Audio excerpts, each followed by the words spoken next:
It's been 3 months. 3 very long months. My soon-to-be wife and her mother left town without any warning, or so much as a goodbye. Now they are finally returning after being gone for 3 months. They've been to see a cousin who, in her old age, is miraculously having a child. It's a big deal. I understand. Of course, Mary had to go. But now she's coming back. I'm very excited. Our whole village is excited. None of us can wait to see her. Them.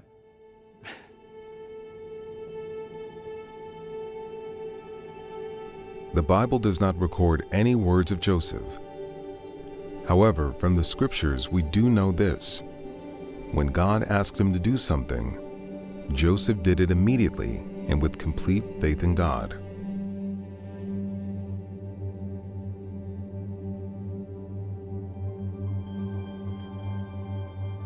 It's said that the angel foretold the birth to Elizabeth's husband in a dream. An angel telling your future in a dream, especially something as impossible for them as having a baby, as specific as a boy, and as detailed as the name. I heard that her husband didn't believe the angel. I decided to wait in my workshop and be productive. How amazing would it be to have a son to share my craft? Give him a tiny chisel, show him how to use a piece of lava rock to smooth door frames, watch him drag rocks to me to shape for a cornerstone. As he grows stronger, the stones will get bigger and bigger, and when I get old and my eyesight goes, I would turn my business over to him. He would take care of Mary and me in our old age.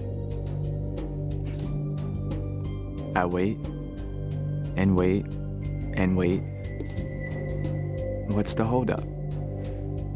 Some neighbors went by earlier chattering, but that couldn't have been about Mary's return. She would have caused a joyous celebration. I wait until noon. I walk to Mary's house to ask her father what has happened. I'm a little frantic thinking about it.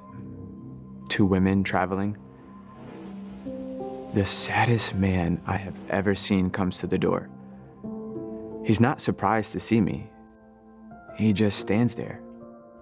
After an eternity, he motions me inside. Mary and her mother are sitting. Her mother is crying. Mary? Smiling. I sit and wait to understand, to make sense of it all. Mary's father tells me this preposterous story, doesn't spare any details. Bottom line, Mary is 3 months pregnant. I can't say a word. I can hardly breathe.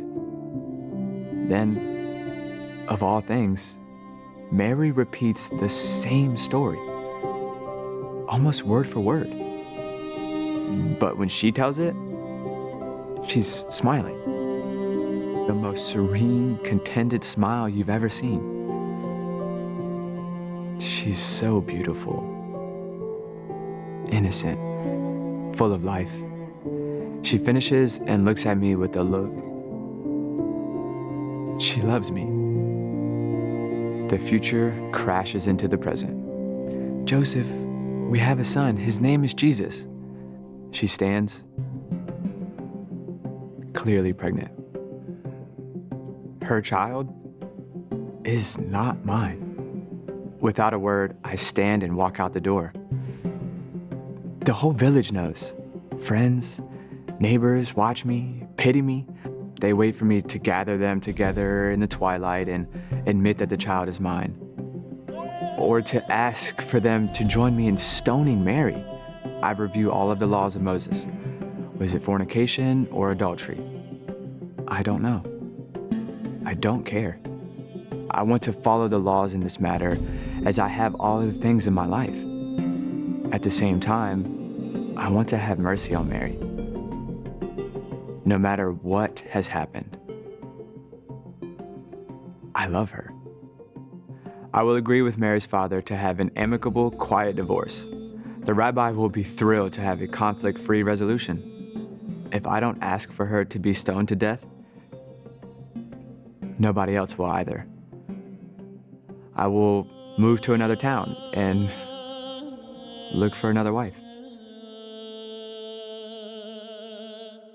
Finally, I nod off.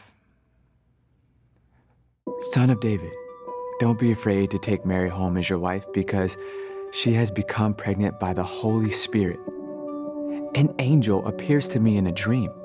She will give birth to a son, and you are to name him Jesus, because he will save his people from their sins.